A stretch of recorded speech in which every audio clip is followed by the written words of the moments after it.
of Coaches Corner with Paul Higgins is being presented by 100% Clean Athletic Wear, in pursuit of individual greatness. For more information, visit them on the web at 100%clean.com.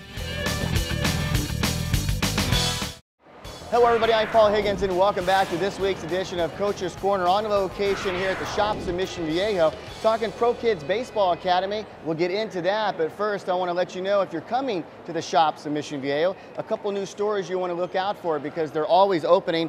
Finish Line is now open, and that's an athletic shoe and apparel company. They're up in the upper level where we are. And Top and Go Frozen Yogurt, that's open. That sounds pretty good right now for me and my guests. It's in the crew. Can't forget about them.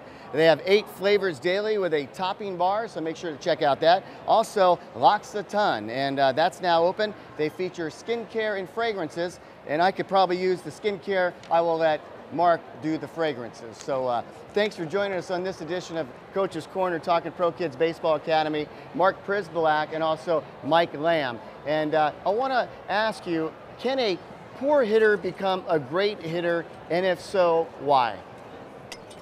Okay, can a poor hitter? Well, yes. Okay. If he wants to. Okay.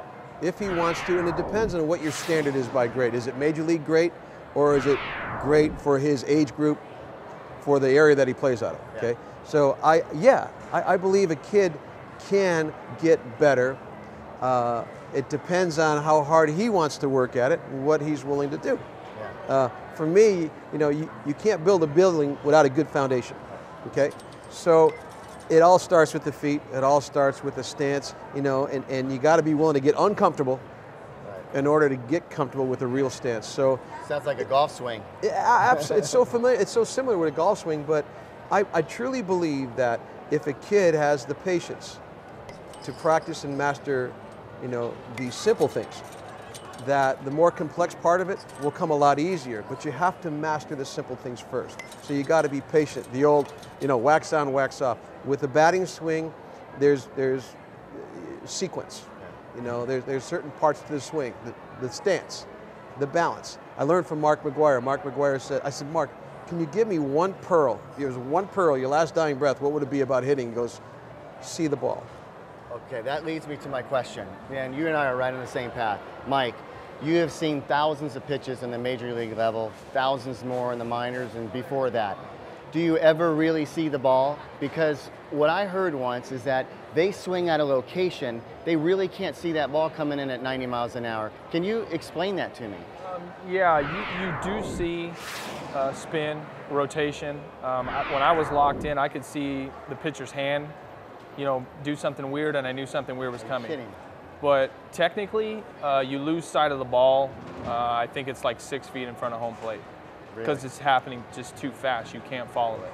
Why is it so hard to hit a knuckleball as opposed to a fastball or a curveball? Why is it so hard? And these guys are so old now throwing these knuckleballs that it helps out their career. But why is it so hard to hit one? You don't know where it's going. Okay. It could bounce left, it could bounce right, it could go up, it could go down. With every other pitch, assuming a slider breaks, you have an idea of where it's going to end up. Or a curveball, or a changeup, or a fastball. All of them are consistent in their break. A knuckleball, you have no idea where it's going. And that's what makes it difficult. It's amazing. And I know that your philosophy, because you teach all aspects of baseball. I've been at your camp several times. My kids have been at your camp, which they absolutely love. And I know that, one guy teaches this way, another guy teaches this way. It's all, it's what really works for you. Right. But when you get a young man, do you know right away when he walks across that first baseline or that third baseline, that's a player? Can you see, and if you do see that, do you say something to the parents like, Johnny's pretty good, you might want to have him go talk to Mike a little bit and we'll have a private session? Or tell me about that whole role model play. I was told, I learned from Donnie Rollin a long time ago. He had made mention, I asked him for a pearl for a team that I had that was going to a national championship game when they were 10 years old. And he had said to the kids, he says, walk, dress, and act as if somebody is watching, because somebody's always watching. And your first impression is a lasting impression. We've heard that our whole life. So yeah, when we see a kid, it's part of our camp. The second day of camp, or at the end of the first day of camp, I'll have kids stand up and I'll say, what do you notice about this kid? And the kid's got his belt on, his shirt tucked in, baseball pants, socks, a hat on straight. We notice that. We do. The kid that had his hat on crooked, the surf shirt on, and you know, they won't catch our eye until they start playing. But you want to get somebody's attention as a baseball player, as a coach, walk the walk, look like a ball player.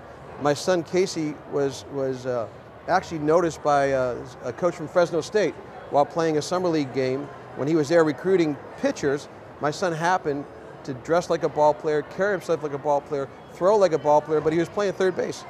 At the end of it, he ended up speaking with my son because he says, I saw something in you that I liked.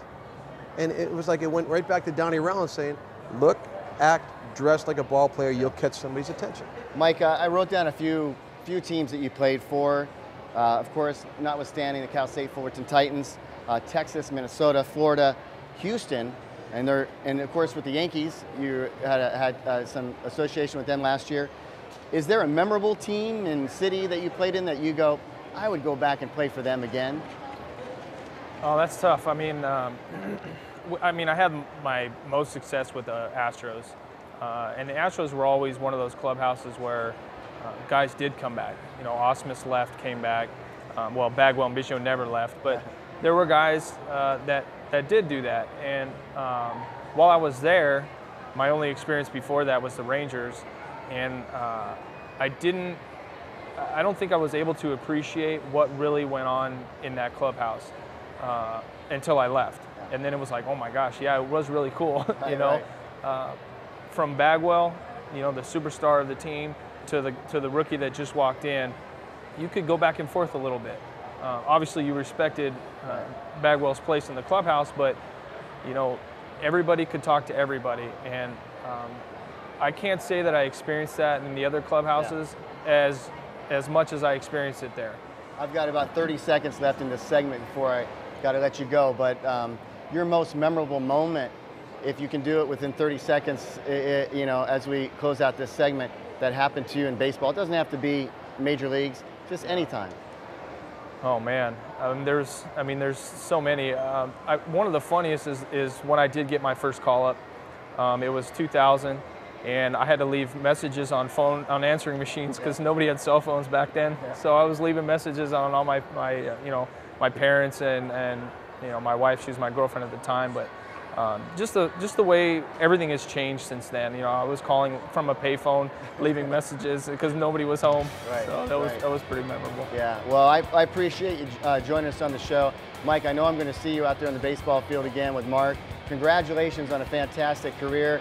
Obviously, you've done something that I'm getting the chills talking about because I never got that opportunity. So bless you and your family. Thank you. And Mike Lamb joining us on this edition of Coach's Corner. We'll be back with a young man out of Mission Viejo High School. He's a freshman trying to make the baseball team. We'll tell you about him and a lot more right here on Coach's Corner.